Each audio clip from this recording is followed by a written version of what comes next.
Segunda carta aos Coríntios, capítulo 12. As visões e revelações de Paulo. Embora não adiante nada, eu preciso me gabar de mim mesmo. Agora vou falar a respeito das visões e revelações que o Senhor me tem dado. Conheço um cristão que há 14 anos foi levado de repente até o mais alto céu. Não sei se isso de fato aconteceu ou se ele teve uma visão. Somente Deus sabe. Repito, sei que esse homem foi levado de repente ao paraíso.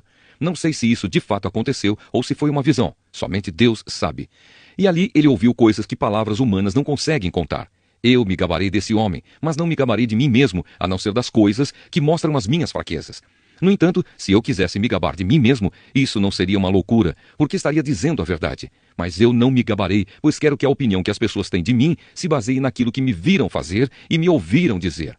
Mas para que não ficasse orgulhoso demais, por causa das coisas maravilhosas que vi, eu recebi uma doença dolorosa que é como um espinho no meu corpo. Ela veio como um mensageiro de Satanás para me dar bofetadas e impedir que eu ficasse orgulhoso.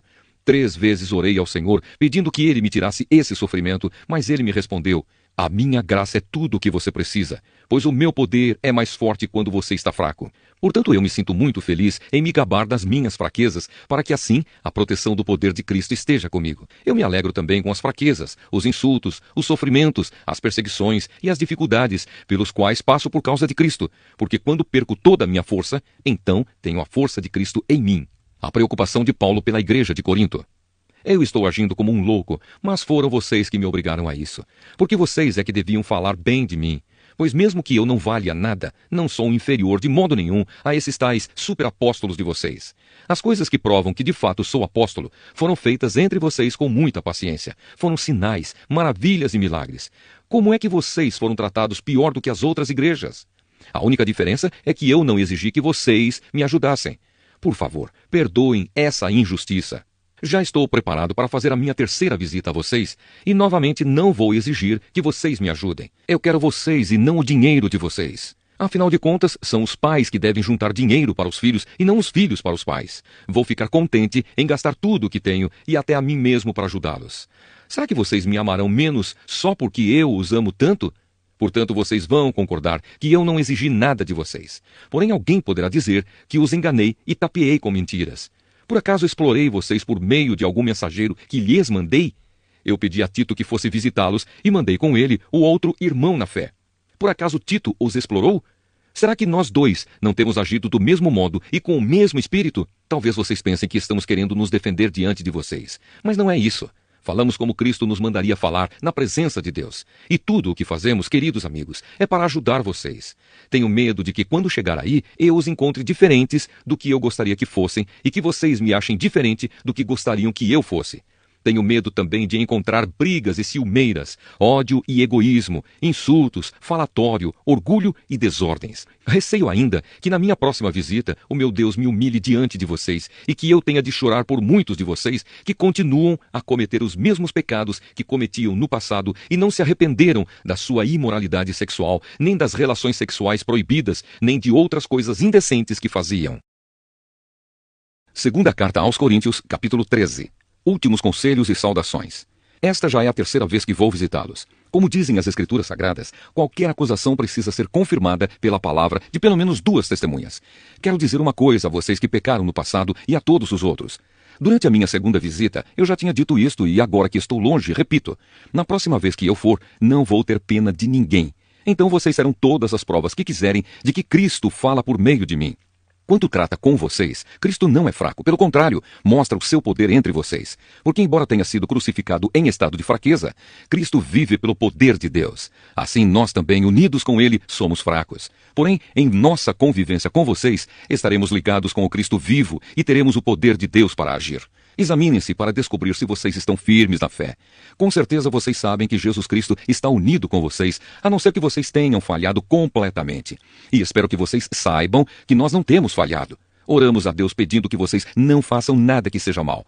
Não para mostrar que nós somos um sucesso, mas para que vocês façam o que é certo. E não importa que fique parecendo que nós falhamos, pois nós não podemos fazer nada contra a verdade, mas somente a favor da verdade. Por isso ficamos alegres quando estamos fracos, contanto que vocês estejam fortes. E também oramos para que vocês se tornem mais fortes na fé. Escrevo esta carta antes de ir vê-los para que, quando eu for, não tenha de ser tão duro no uso da autoridade que o Senhor me deu. Essa autoridade é para fazer com que vocês cresçam espiritualmente e não para destruí-los. E agora, irmãos, até logo. Procurem ser corretos em tudo. Escutem bem o que eu digo. Tenham todos o mesmo modo de pensar e vivam em paz. E o Deus de amor e de paz estará com vocês. Cumprimentem uns aos outros com um beijo de irmão. Todo o povo de Deus manda saudações. Que a graça do Senhor Jesus Cristo, o amor de Deus e a presença do Espírito Santo estejam com todos vocês. Carta aos Gálatas, capítulo 1. Saudação. Eu, Paulo, escrevo esta carta. Eu que fui chamado para ser apóstolo, não por pessoas ou por meio de uma pessoa, mas por Jesus Cristo e por Deus, o Pai, que ressuscitou Jesus da morte. Todos os irmãos que estão aqui comigo mandam saudações às igrejas da Galácia. Que a graça e a paz de Deus, o nosso Pai, e do Senhor Jesus Cristo estejam com vocês. Em obediência à vontade do nosso Deus e Pai, Cristo se entregou para ser morto a fim de tirar os nossos pecados e assim nos livrar deste mundo mau. A Deus seja a glória para todos sempre. Amém. O outro evangelho. Estou muito admirado com vocês, pois estão abandonando tão depressa aquele que os chamou por meio da graça de Cristo e estão aceitando outro evangelho. Na verdade, não existe outro evangelho, porém eu falo assim porque há algumas pessoas que estão perturbando vocês, querendo mudar o evangelho de Cristo. Mas se alguém, mesmo que sejamos nós, ou um anjo do céu, anunciar a vocês um evangelho diferente daquele que temos anunciado, que seja amaldiçoado. Pois já dissemos antes e repetimos, se alguém anunciar um evangelho diferente daquele que vocês aceitaram, que essa pessoa seja amaldiçoada. Por acaso eu procuro a aprovação das pessoas? Não. O que eu quero é a aprovação de Deus. Será que agora estou querendo agradar as pessoas? Se estivesse, eu não seria servo de Cristo. Como Paulo se tornou apóstolo? Meus irmãos, eu afirmo a vocês que o evangelho que eu anuncio não é uma invenção humana. Eu não o recebi de ninguém, e ninguém o ensinou a mim, mas foi o próprio Jesus Cristo que o revelou para mim. Vocês ouviram falar de como eu costumava agir quando praticava a religião dos judeus. Sabem como eu perseguia sem dó nem piedade a igreja de Deus e fazia tudo para destruí-la. Quando praticava essa religião, eu estava mais adiantado do que a maioria dos meus patrícios da minha idade e seguia com mais zelo do que eles as tradições dos meus antepassados. Porém, Deus, na sua graça, me escolheu antes mesmo de eu nascer e me chamou para servi-lo. E quando ele resolveu revelar para mim o seu filho, a fim de que eu anunciasse aos não-judeus a boa notícia a respeito dele, eu não fui pedir conselhos a ninguém. E também não fui até Jerusalém para falar com aqueles que eram apóstolos antes de mim. Pelo contrário, fui para a região da Arábia e depois voltei para Damasco. 3 anos depois, fui até Jerusalém para pedir informações a Pedro e fiquei 2 semanas com ele. E não falei com nenhum outro apóstolo, a não ser com Tiago, irmão do Senhor. O que estou escrevendo a vocês é verdade. Deus sabe que não estou mentindo. Depois fui para as regiões da Síria e da Cilícia. Durante esse tempo, as pessoas das igrejas da Judéia não me conheciam pessoalmente. Elas somente tinham ouvido o que outros diziam. Aquele que antes nos perseguia está anunciando agora a fé que no passado tentava destruir. E louvavam a Deus por minha causa. Carta aos Gálatas, capítulo 2. Paulo e os outros apóstolos.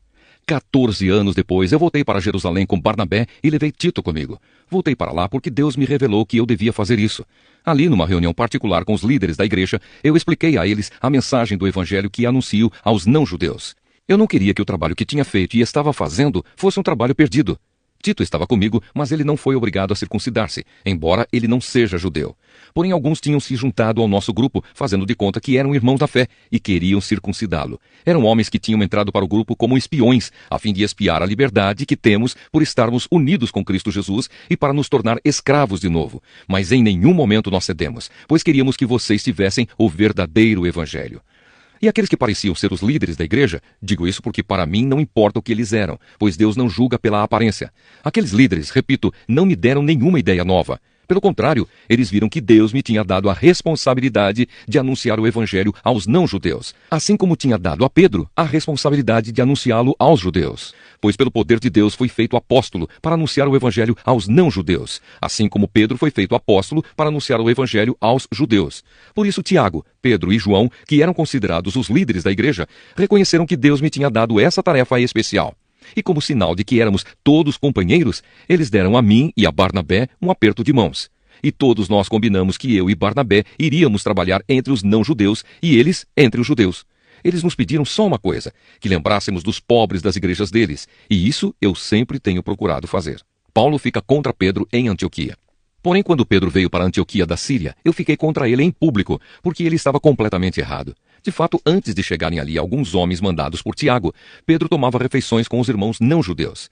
Mas depois que aqueles homens chegaram, ele não queria mais tomar refeições com os não-judeus, porque tinha medo dos que eram a favor de circuncidar os não-judeus. E também os outros irmãos judeus começaram a agir como hipócritas, do mesmo modo que Pedro. E até Barnabé se deixou levar pela hipocrisia deles.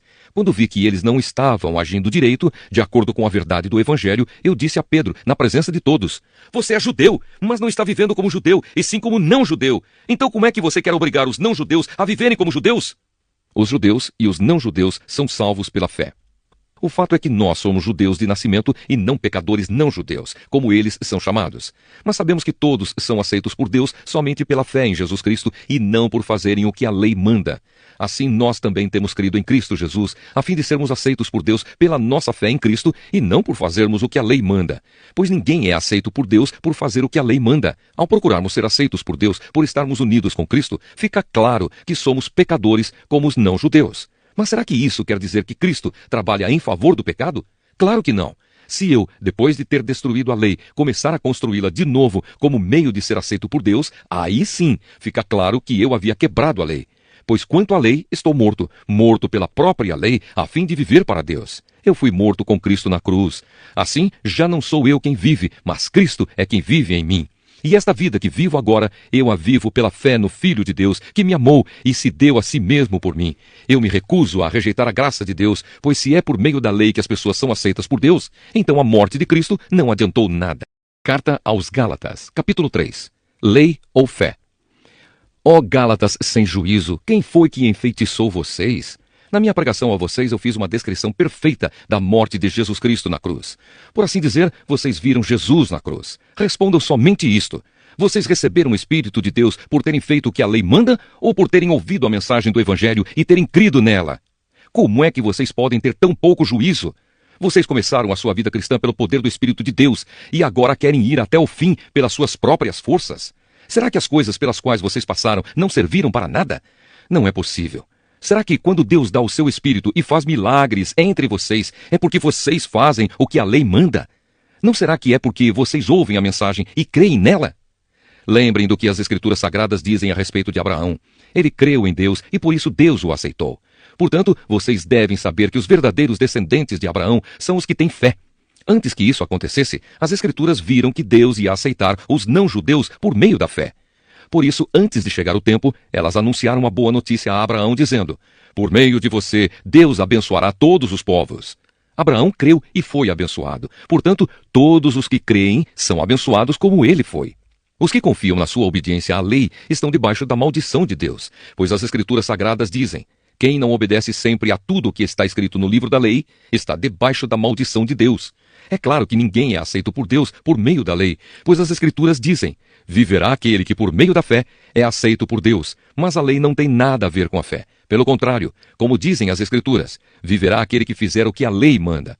Porém Cristo, tornando-se maldição por nós, nos livrou da maldição imposta pela lei. Como dizem as Escrituras, maldito todo aquele que for pendurado numa cruz. Cristo fez isso para que a bênção que Deus prometeu a Abraão seja dada, por meio de Cristo Jesus, aos não-judeus e para que todos nós recebamos, por meio da fé, o Espírito que Deus prometeu. A lei e a promessa. Meus irmãos, vou usar um exemplo da vida diária. Quando duas pessoas combinam alguma coisa e assinam um contrato, ninguém pode quebrá-lo ou acrescentar qualquer coisa a ele, pois Deus fez as suas promessas a Abraão e ao seu descendente. Quando as Escrituras dizem que Deus fez as suas promessas a Abraão e à sua descendência, elas não querem dizer que se trata de muitas pessoas, mas de uma só, isto é, Cristo. O que eu quero dizer é o seguinte: Deus fez uma aliança com Abraão e prometeu cumpri-la. A lei que foi dada 430 anos depois não pode quebrar aquela aliança, nem anular a promessa de Deus. Porque se aquilo que Deus dá depende da lei, então o que ele dá já não depende da sua promessa. Mas o que Deus deu a Abraão, ele deu porque havia prometido. Então, por que é que foi dada a lei? Ela foi dada para mostrar as coisas que são contra a vontade de Deus. A lei devia durar até que viesse o descendente de Abraão, pois a promessa foi feita a esse descendente. A lei foi entregue por anjos e um homem serviu de intermediário. Porém, não é preciso haver intermediário quando se está falando de uma só pessoa. E Deus é um só. O objetivo da lei. Será que isso quer dizer que a lei é contra as promessas de Deus? É claro que não. Porque se tivesse sido dada uma lei que pudesse dar vida às pessoas, então elas seriam aceitas por Deus por obedecerem a ela. Porém, as Escrituras Sagradas afirmam que o mundo inteiro está dominado pelo pecado. E isso para que as pessoas que creem recebam o que Deus promete aos que têm fé em Jesus Cristo. Mas antes que chegasse o tempo da fé, nós éramos prisioneiros da lei até que fosse revelada a fé que devia vir. Assim, a lei ficou tomando conta de nós até que Cristo viesse para podermos ser aceitos por Deus por meio da fé. Agora que chegou o tempo da fé, não precisamos mais da lei para tomar conta de nós. Pois por meio da fé em Cristo Jesus, todos vocês são filhos de Deus. Porque vocês foram batizados para ficarem unidos com Cristo e assim se revestiram com as qualidades do próprio Cristo. Desse modo, não existe diferença entre judeus e não judeus, entre escravos e pessoas livres, entre homens e mulheres. Todos vocês são um só por estarem unidos com Cristo Jesus. E já que vocês pertencem a Cristo, então são descendentes de Abraão e receberão aquilo que Deus prometeu. Carta aos Gálatas, capítulo 4. Digo mais isto: enquanto é menor de idade, o filho que vai herdar a propriedade do pai é tratado como escravo, mesmo sendo de fato o dono de tudo. Enquanto é menor, há pessoas que tomam conta dele e cuidam dos seus negócios até o tempo marcado pelo pai. Assim também nós, antes de ficarmos adultos espiritualmente, fomos escravos dos poderes espirituais que dominam o mundo. Mas quando chegou o tempo certo, Deus enviou o seu próprio filho, que veio como filho de mãe humana e viveu debaixo da lei para libertar os que estavam debaixo da lei, a fim de que nós pudéssemos nos tornar filhos de Deus. E para mostrar que vocês são seus filhos, Deus enviou o Espírito do seu Filho ao nosso coração, o Espírito que exclama: Pai, meu Pai. Assim vocês não são mais escravos, vocês são filhos. E já que são filhos, Deus lhes dará tudo o que ele tem para dar aos seus filhos. A preocupação de Paulo pelos Gálatas. No passado vocês não conheciam a Deus e por isso eram escravos de deuses que de fato não são deuses. Mas agora que vocês conhecem a Deus, ou melhor, agora que Deus os conhece, como é que vocês querem voltar para aqueles poderes espirituais fracos e sem valor? Por que é que querem se tornar escravos deles outra vez? Por que dão tanta importância a certos dias, meses, estações e anos? Estou muito preocupado com vocês. Será que todo o trabalho que tive com vocês não valeu nada? Meus irmãos, peço que sejam como eu. Afinal, eu sou como vocês, e vocês não me ofenderam em nada. Lembram por que foi que lhes anunciei pela primeira vez o Evangelho? Foi porque eu estava doente. Mas vocês não me desprezaram nem me rejeitaram, embora o meu estado de saúde fosse uma dura prova para vocês. Pelo contrário, vocês me receberam como se eu fosse um anjo de Deus, ou mesmo como se eu fosse Cristo Jesus. E como vocês estavam felizes. Eu posso afirmar que, se pudessem, vocês teriam arrancado seus próprios olhos para me dar. O que foi que aconteceu? Será que agora, por ter dito a verdade, eu me tornei inimigo de vocês? Esses homens mostram grande interesse por vocês, mas a intenção deles não é boa. O que eles querem é separar vocês de mim, para que vocês sintam por eles o mesmo interesse que eles sentem por vocês. É bom vocês terem um interesse sincero sempre, e não somente quando estou com vocês.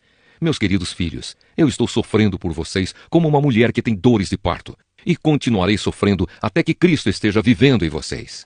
Como eu gostaria de estar aí agora para poder falar com vocês de modo diferente. Estou muito preocupado com vocês. Agar e Sara. Vocês que querem estar debaixo da lei, me digam uma coisa. Vocês não estão ouvindo o que a lei diz? Ela diz que Abraão teve 2 filhos, um de uma escrava, Agar, e outro de uma mulher livre, Sara.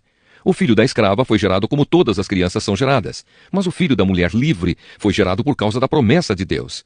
Isto serve como um símbolo. As 2 mulheres representam as 2 alianças. Uma aliança é a do Monte Sinai e está representada por Agar. Os que são dessa aliança nascem escravos, pois Agar representa o Monte Sinai na Arábia, e Agar é o símbolo da Jerusalém atual, que é escrava com todo o seu povo. Mas a Jerusalém celestial é livre, e ela é a nossa mãe, pois as Escrituras Sagradas dizem: você, mulher, que nunca teve filhos, fique alegre. Você que nunca sentiu dores de parto, grite de alegria, pois a mulher abandonada terá mais filhos do que a que mora com o marido. Meus irmãos, vocês são como Isaque, são filhos de Deus por causa da promessa divina. Naquela época, o filho que havia sido gerado como todas as crianças são geradas, perseguiu o que havia sido gerado por causa do Espírito de Deus. E a mesma coisa está acontecendo agora. Mas o que é que as Escrituras Sagradas dizem? Elas dizem: mande embora a escrava e o filho dela, pois o filho da escrava não herdará a propriedade do pai junto com o filho da mulher livre. Portanto, meus irmãos, nós não somos filhos de uma escrava, mas de uma mulher livre. Carta aos Gálatas, capítulo 5. Firmes na liberdade. Cristo nos libertou para que nós sejamos realmente livres. Por isso, continuem firmes como pessoas livres e não se tornem escravos novamente. Prestem atenção. Eu, Paulo, afirmo que se vocês deixarem que os circuncidem, então Cristo não tem nenhum valor para vocês. Repito isto mais uma vez, para qualquer homem que deixar que o circuncidem. Esse homem é obrigado a obedecer a toda a lei. Vocês que querem que Deus os aceite porque obedecem à lei, estão separados de Cristo e não têm a graça de Deus. Mas nós temos a esperança de que Deus nos aceitará, e é isso o que esperamos pelo poder do Espírito de Deus, que age por meio da nossa fé. Pois quando estamos unidos com Cristo Jesus, não faz diferença nenhuma estar ou não estar circuncidado. O que importa é a fé que age por meio do amor. Vocês estavam indo tão bem. Quem convenceu vocês a deixarem de seguir a verdade? É claro que quem os convenceu não foi Deus que os chamou. Como dizem por aí, um pouco de fermento fermenta toda a massa. Mas eu ainda tenho confiança em vocês. A nossa união com o Senhor me dá a certeza de que vocês voltarão a pensar da maneira certa. E também tenho certeza de que o homem que está perturbando vocês, seja ele quem for, será castigado por Deus. Porém, irmãos, se é verdade que eu continuo a anunciar que a circuncisão é necessária, por que é que sou perseguido? Se eu anunciasse isso, então a minha pregação a respeito da cruz de Cristo não causaria dificuldade para ninguém. E quanto a esses homens que andam perturbando vocês, eu gostaria que se castrassem de uma vez.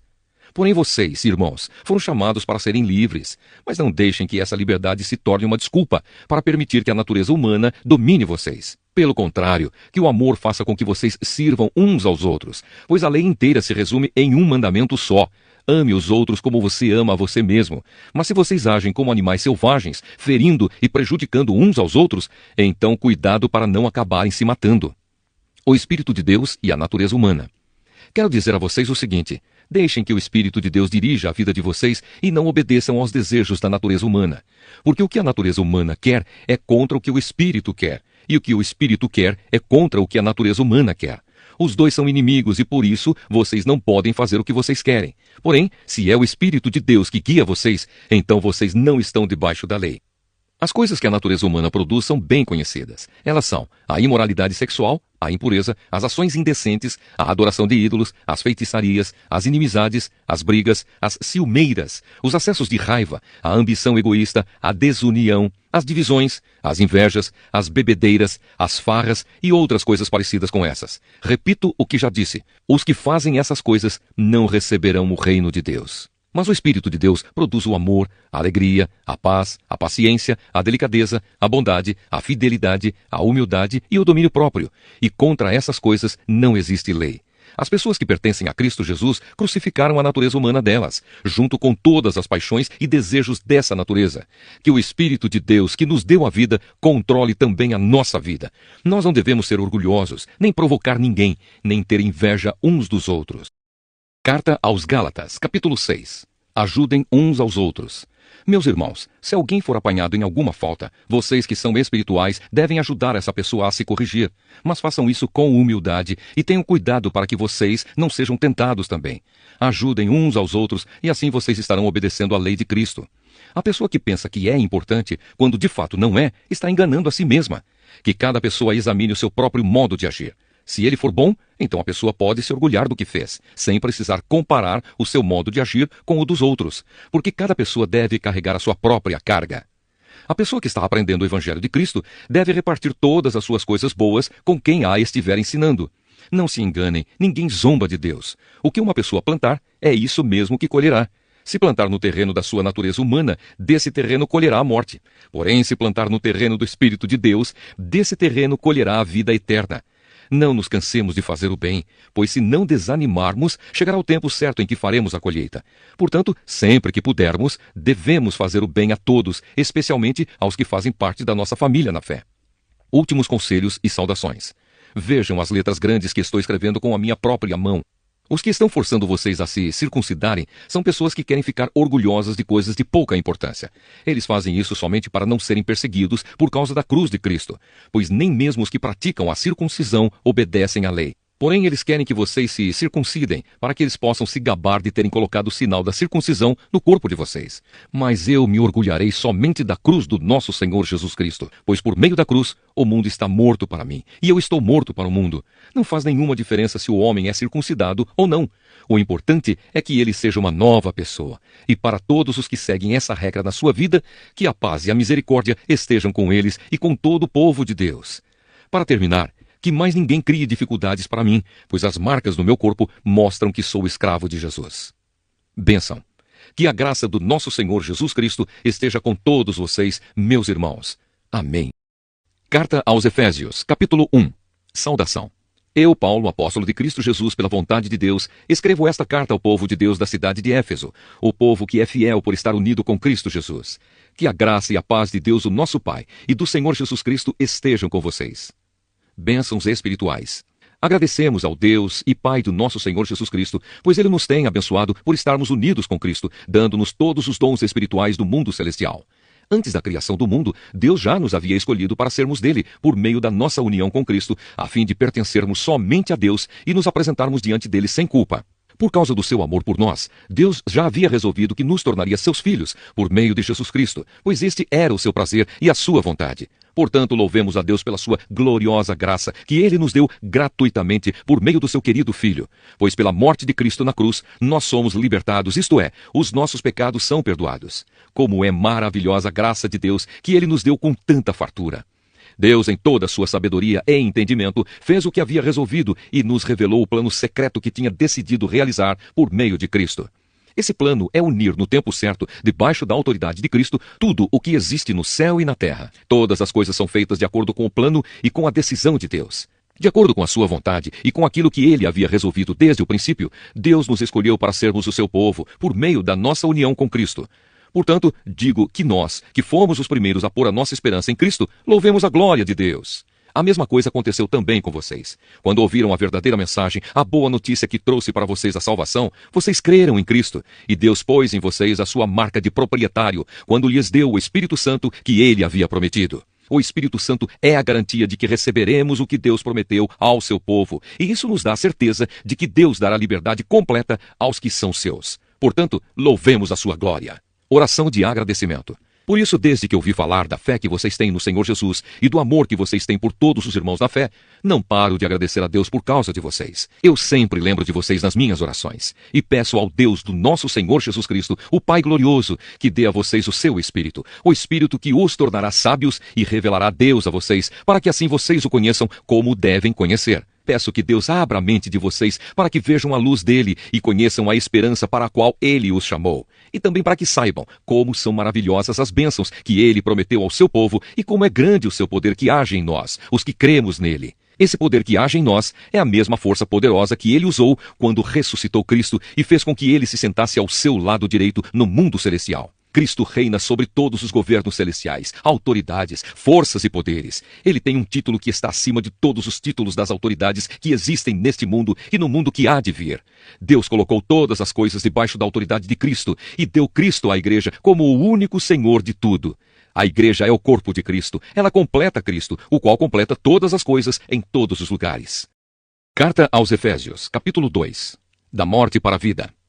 Antigamente, por terem desobedecido a Deus e por terem cometido pecados, vocês estavam espiritualmente mortos. Naquele tempo, vocês seguiam o mau caminho deste mundo e faziam a vontade daquele que governa os poderes espirituais do espaço, o espírito que agora controla os que desobedecem a Deus. De fato, todos nós éramos como eles e vivíamos de acordo com a nossa natureza humana, fazendo o que o nosso corpo e a nossa mente queriam. Assim, porque somos seres humanos como os outros, nós também estávamos destinados a sofrer o castigo de Deus. Mas a misericórdia de Deus é muito grande e o seu amor por nós é tanto que quando estávamos espiritualmente mortos por causa da nossa desobediência, ele nos trouxe para a vida que temos em união com Cristo. Pela graça de Deus vocês são salvos. Por estarmos unidos com Cristo Jesus, Deus nos ressuscitou com ele para reinarmos com ele no mundo celestial. Deus fez isso para mostrar em todos os tempos do futuro a imensa grandeza da sua graça, que é nossa por meio do amor que ele nos mostrou por meio de Cristo Jesus. Pois pela graça de Deus vocês são salvos por meio da fé. Isso não vem de vocês, mas é um presente dado por Deus. A salvação não é o resultado dos esforços de vocês. Portanto, ninguém pode se orgulhar de tê-la. pois foi Deus quem nos fez o que somos agora. Em nossa união com Cristo Jesus, Ele nos criou para que fizéssemos as boas obras que Ele já havia preparado para nós. Unidos por meio de Cristo. Lembrem que vocês, os não-judeus, eram chamados de incircuncidados pelos judeus, que chamam a si mesmos de circuncidados por praticar a circuncisão. Lembrem do que vocês eram no passado. Naquele tempo vocês estavam separados de Cristo. Eram estrangeiros e não pertenciam ao povo escolhido de Deus. Não tinham parte nas suas alianças, que eram baseadas nas promessas de Deus para o seu povo. E neste mundo viviam sem esperança e sem Deus. Mas agora, unidos com Cristo Jesus, vocês, que estavam longe de Deus, foram trazidos para perto dele pela morte de Cristo na cruz. Pois foi Cristo que nos trouxe a paz, tornando os judeus e os não-judeus um só povo. Por meio do sacrifício do seu corpo, ele derrubou o muro de inimizade que separava os judeus dos não-judeus. Ele acabou com a lei, juntamente com os seus mandamentos e regulamentos, e dos dois povos formou um só povo, novo e unido com ele. Foi assim que ele trouxe a paz. Pela sua morte na cruz, Cristo destruiu a inimizade que havia entre os dois povos. Por meio da cruz, ele os uniu em um só corpo e os levou de volta para Deus. Assim Cristo veio e anunciou a todos a boa notícia de paz, tanto a vocês, os não-judeus, que estavam longe de Deus, como aos judeus, que estavam perto dele. É por meio de Cristo que todos nós, judeus e não-judeus, podemos ir, pelo poder de um só Espírito, até a presença do Pai. Portanto, vocês, os não-judeus, não são mais estrangeiros nem visitantes. Agora vocês são cidadãos que pertencem ao povo de Deus e são membros da família dele. Vocês são como um edifício e estão construídos sobre o alicerce que os apóstolos e os profetas colocaram. E a pedra fundamental desse edifício é o próprio Cristo Jesus. Ele mantém o edifício todo bem firme e faz com que cresça como um templo dedicado ao Senhor. Assim vocês também, unidos com Cristo, estão sendo construídos junto com os outros para se tornarem uma casa onde Deus vive por meio do seu Espírito. Carta aos Efésios, capítulo 3. O trabalho de Paulo entre os não-judeus. Por essa razão eu oro a Deus, eu, Paulo, que estou preso por causa de Cristo Jesus, para o bem de vocês, os não-judeus. Com certeza vocês já sabem que Deus, por causa da sua graça, me deu esse trabalho para o bem de vocês. Deus me revelou o seu plano secreto e fez com que eu o conhecesse. Eu escrevi isso em poucas palavras. E se vocês lerem o que escrevi, poderão saber como entendo o segredo de Cristo. No passado, esse segredo não foi contado aos seres humanos, mas agora, por meio do seu Espírito, Deus o revelou aos seus santos apóstolos e profetas. O segredo é este. Por meio do Evangelho, os não-judeus participam com os judeus das bênçãos divinas. Eles são membros do mesmo corpo e participam da promessa que Deus fez por meio de Cristo Jesus. Graças ao dom que Deus, na sua bondade, me deu, e pela ação do seu poder, eu fui colocado como servo do Evangelho. Eu sou menos do que o menor de todos os que pertencem a Deus. Mas mesmo assim, ele me deu este privilégio de anunciar aos não-judeus a boa notícia das imensas riquezas de Cristo. E também me deu o privilégio de fazer com que todos vejam como se realiza o plano secreto de Deus. Deus, que criou tudo, escondeu esse segredo durante os tempos passados. E isso aconteceu a fim de que agora, por meio da igreja, as autoridades e os poderes angélicos do mundo celestial conheçam a sabedoria de Deus em todas as suas diferentes formas. Deus fez isso de acordo com seu propósito eterno, que ele realizou por meio de Cristo Jesus, o nosso Senhor. Por estarmos unidos com Cristo, por meio da nossa fé nele, nós temos a coragem de nos apresentarmos à presença de Deus com toda a confiança. Portanto, eu lhes peço que não desanimem por causa dos meus sofrimentos por vocês, pois eles lhes trazem benefício. Oração em favor do povo de Deus. Por esse motivo, eu me ajoelho diante do Pai, de quem todas as famílias no céu e na terra recebem o seu verdadeiro nome, e peço a Deus que, da riqueza da sua glória, ele, por meio do seu Espírito, dê a vocês poder para que sejam espiritualmente fortes. Peço também que, por meio da fé, Cristo viva no coração de vocês, e oro para que vocês tenham raízes e alicerces no amor, para que assim, junto com todo o povo de Deus, vocês possam compreender o amor de Cristo em toda a sua largura, comprimento, altura e profundidade. Sim, embora seja impossível conhecê-lo perfeitamente, peço que vocês venham a conhecê-lo, para que assim Deus encha completamente o ser de vocês com a sua natureza. E agora, que a glória seja dada a Deus, o qual, por meio do seu poder que age em nós, pode fazer muito mais do que nós pedimos ou até pensamos. Glória a Deus por meio da igreja e por meio de Cristo Jesus, por todos os tempos e para todo sempre. Amém. Carta aos Efésios, capítulo 4. A igreja é o corpo de Cristo.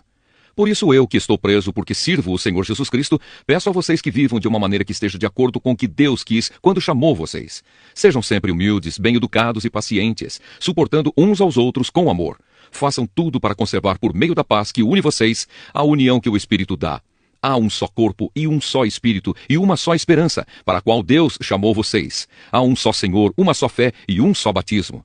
E há somente um Deus e Pai de todos, que é o Senhor de todos, que age por meio de todos e está em todos. Porém, cada um de nós recebeu um dom especial, de acordo com o que Cristo deu, como dizem as Escrituras Sagradas. Quando ele subiu aos lugares mais altos, levou consigo muitos prisioneiros e deu dons às pessoas. O que quer dizer ele subiu? Quer dizer que ele também desceu até os lugares mais baixos da terra, isto é, até o mundo dos mortos. Assim, quem desceu é o mesmo que subiu, acima e além dos céus, para encher todo o universo com a sua presença. Foi ele quem deu dons às pessoas. Ele escolheu alguns para serem apóstolos, outros para profetas, outros para evangelistas e ainda outros para pastores e mestres da igreja.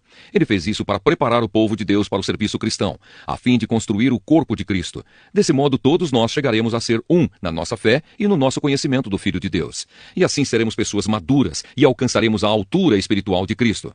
Então não seremos mais como crianças, arrastados pelas ondas e empurrados por qualquer vento de ensinamentos de pessoas falsas. Essas pessoas inventam mentiras e, por meio delas, levam outros para caminhos errados. Pelo contrário, falando a verdade com espírito de amor, cresçamos em tudo até alcançarmos a altura espiritual de Cristo, que é a cabeça. É Ele quem faz com que o corpo todo fique bem ajustado e todas as partes fiquem ligadas entre si por meio da união de todas elas. E assim, cada parte funciona bem e o corpo todo cresce e se desenvolve por meio do amor. A antiga vida e a nova vida.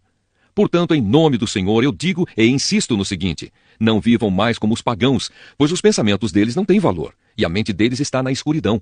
Eles não têm parte na vida que Deus dá, porque são completamente ignorantes e teimosos. Eles perderam toda a vergonha e se entregaram totalmente aos vícios. Eles não têm nenhum controle e fazem todo tipo de coisas indecentes. Mas não foi essa a maneira de viver que vocês aprenderam como seguidores de Cristo. Com certeza vocês ouviram falar dele e, como seus seguidores, aprenderam a verdade que está em Jesus. Portanto, abandonem a velha natureza de vocês, que fazia com que vocês vivessem uma vida de pecados e que estava sendo destruída pelos seus desejos enganosos. É preciso que o coração e a mente de vocês sejam completamente renovados. Vistam-se com a nova natureza criada por Deus, que é parecida com a sua própria natureza e que se mostra na vida verdadeira, a qual é correta e dedicada a Ele. Como viver a nova vida? Por isso não mintam mais. Que cada um diga a verdade para o seu irmão na fé, pois todos nós somos membros do corpo de Cristo. Se vocês ficarem com raiva, não deixem que isso faça com que pequem, e não fiquem o dia inteiro com raiva. Não deem ao diabo oportunidade para tentar vocês. Quem roubava, que não roube mais. Porém, comece a trabalhar a fim de viver honestamente e poder ajudar os pobres. Não digam palavras que fazem mal aos outros, mas usem apenas palavras boas, que ajudam os outros a crescer na fé e a conseguir o que necessitam, para que as coisas que vocês dizem façam bem aos que ouvem. E não façam com que o Espírito Santo de Deus fique triste, pois o Espírito é a marca de propriedade de Deus colocada em vocês, a qual é a garantia de que chegará o dia em que Deus os libertará. Abandonem toda a amargura, todo o ódio e toda a raiva. Nada de gritarias, insultos e maldades. Pelo contrário, sejam bons e atenciosos uns para com os outros, e perdoem uns aos outros, assim como Deus, por meio de Cristo, perdoou vocês. Carta aos Efésios, capítulo 5. Pureza de vida. Vocês são filhos queridos de Deus, e por isso devem ser como Ele. Que a vida de vocês seja dominada pelo amor, assim como Cristo nos amou e deu a sua vida por nós, como uma oferta de perfume agradável e como um sacrifício que agrada a Deus. Vocês fazem parte do povo de Deus. Portanto, qualquer tipo de imoralidade sexual, indecência ou cobiça não pode ser nem mesmo assunto de conversa entre vocês. Não usem palavras indecentes, nem digam coisas tolas ou sujas, pois isso não convém a vocês. Pelo contrário, digam palavras de gratidão a Deus. Fiquem certos disto. Jamais receberá uma parte no reino de Cristo e de Deus qualquer pessoa que seja imoral, indecente ou cobiçosa, pois a cobiça é um tipo de idolatria. Vivendo na luz. Não deixem que ninguém engane vocês com conversas tolas, pois é por causa dessas coisas que o castigo de Deus cairá sobre os que não obedecem a Ele. Portanto, não tenham nada a ver com esse tipo de gente. Antigamente vocês mesmos viviam na escuridão, mas agora que pertencem ao Senhor, vocês estão na luz. Por isso, vivam como pessoas que pertencem à luz, pois a luz produz uma grande colheita de todo tipo de bondade, honestidade e verdade. Procurem descobrir quais são as coisas que agradam o Senhor. Não participem das coisas sem valor que os outros fazem, coisas que pertencem à escuridão. Pelo contrário, tragam todas essas coisas para a luz, pois é vergonhoso até falar sobre o que essas pessoas fazem em segredo. E quando qualquer coisa é trazida para a luz, então a sua verdadeira natureza é revelada, porque o que é claramente revelado se torna luz. E é por isso que se diz: você que está dormindo, acorde, levante-se da morte e Cristo o iluminará. Portanto, prestem atenção na sua maneira de viver. Não vivam como os ignorantes, mas como os sábios. Os dias em que vivemos são maus. Por isso, aproveitem bem todas as oportunidades que vocês têm. Não hajam como pessoas sem juízo, mas procurem entender o que o Senhor quer que vocês façam. Não se embriaguem, pois a bebida levará vocês à desgraça, mas encham-se do Espírito de Deus. Animem uns aos outros com salmos, hinos e canções espirituais. Cantem de todo o coração hinos e salmos ao Senhor. Em nome do nosso Senhor Jesus Cristo, agradeçam sempre todas as coisas a Deus, o Pai. Esposas e maridos. Sejam obedientes uns aos outros pelo respeito que têm por Cristo. Esposa, obedeça ao seu marido como você obedece ao Senhor, pois o marido tem autoridade sobre a esposa, assim como Cristo tem autoridade sobre a igreja. E o próprio Cristo é o Salvador da igreja, que é o seu corpo. Portanto, assim como a igreja é obediente a Cristo, assim também a esposa deve obedecer em tudo ao seu marido. Marido, ame a sua esposa, assim como Cristo amou a igreja e deu a sua vida por ela. Ele fez isso para dedicar a igreja a Deus, lavando-a com água e purificando-a com a sua palavra. E fez isso para também poder trazer para perto de si a igreja em toda a sua beleza pura e perfeita, sem manchas ou rugas ou qualquer outro defeito. O homem deve amar a sua esposa, assim como ama o seu próprio corpo. O homem que ama a sua esposa ama a si mesmo, porque ninguém odeia o seu próprio corpo. Pelo contrário, cada um alimenta e cuida do seu corpo como Cristo faz com a igreja, pois nós somos membros do corpo de Cristo. Como dizem as Escrituras Sagradas, é por isso que o homem deixa seu pai e a sua mãe para se unir com a sua esposa e os dois se tornam uma só pessoa. Há uma verdade imensa revelada nessa passagem das Escrituras, e eu entendo que ela está falando a respeito de Cristo e da igreja, mas também está falando a respeito de vocês. Cada marido deve amar a sua esposa como ama a si mesmo, e cada esposa deve respeitar o seu marido. Carta aos Efésios, capítulo 6. Filhos e pais. Filhos, o dever cristão de vocês é obedecer ao seu pai e à sua mãe, pois isso é certo. Como dizem as Escrituras, respeite o seu pai e a sua mãe, e esse é o primeiro mandamento que tem uma promessa, a qual é: faça isso a fim de que tudo corra bem para você e você viva muito tempo na terra. Pais, não tratem os seus filhos de um jeito que faça com que eles fiquem irritados. Pelo contrário, vocês devem criá-los com a disciplina e os ensinamentos cristãos. Escravos e seus donos. Escravos, obedeçam com medo e respeito àqueles que são seus donos aqui na terra, e façam isso com sinceridade, como se estivessem servindo a Cristo. Não obedeçam aos seus donos só quando eles estiverem vendo vocês, somente para conseguir a aprovação deles. Mas, como escravos de Cristo, façam de todo o coração o que Deus quer. Trabalhem com prazer, como se vocês estivessem trabalhando para o Senhor e não para pessoas. Lembrem que cada pessoa, seja escrava ou livre, será recompensada pelo Senhor de acordo com o que fizer. Donos de escravos, tratem os seus escravos também com respeito e parem de ameaçá-los com castigos. Lembrem que vocês e os seus escravos pertencem ao mesmo Senhor que está no céu, o qual trata a todos igualmente. A armadura do cristão. Para terminar, tornem-se cada vez mais fortes, vivendo unidos com o Senhor e recebendo a força do seu grande poder. Vistam-se com toda a armadura que Deus dá a vocês para ficarem firmes contra as armadilhas do diabo, pois nós não estamos lutando contra seres humanos, mas contra as forças espirituais do mal que vivem nas alturas, isto é, os governos, as autoridades e os poderes que dominam completamente este mundo de escuridão. Por isso peguem agora a armadura que Deus lhes dá. Assim, quando chegar o dia de enfrentarem as forças do mal, vocês poderão resistir aos ataques do inimigo e depois de lutarem até o fim, vocês continuarão firmes, sem recuar. Portanto, estejam preparados, usem a verdade como cinturão, vistam-se com a couraça da justiça e calcem como sapatos a prontidão para anunciar a boa notícia de paz. E levem sempre a fé como escudo, para poderem se proteger de todos os dardos de fogo do maligno. Recebam a salvação como capacete e a palavra de Deus como a espada que o Espírito Santo lhes dá. Façam tudo isso orando a Deus e pedindo ajuda dele. Orem sempre, guiados pelo Espírito de Deus. Fiquem alertas. Não desanimem e orem sempre por todo o povo de Deus. E orem também por mim, a fim de que Deus me dê a mensagem certa, para que quando eu falar, fale com coragem e torne conhecido o segredo do Evangelho. Eu sou o embaixador a serviço desse Evangelho, embora esteja agora na cadeia. Portanto, orem para que eu seja corajoso e anuncie o Evangelho como devo anunciar. Saudações finais.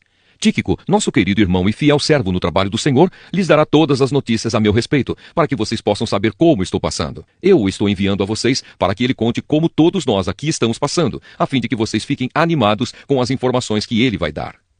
Bênção. Que Deus, o Pai e o Senhor Jesus Cristo deem a todos os irmãos paz e amor, com fé, e que a graça de Deus esteja com todos os que amam o nosso Senhor Jesus Cristo com um amor que não tem fim.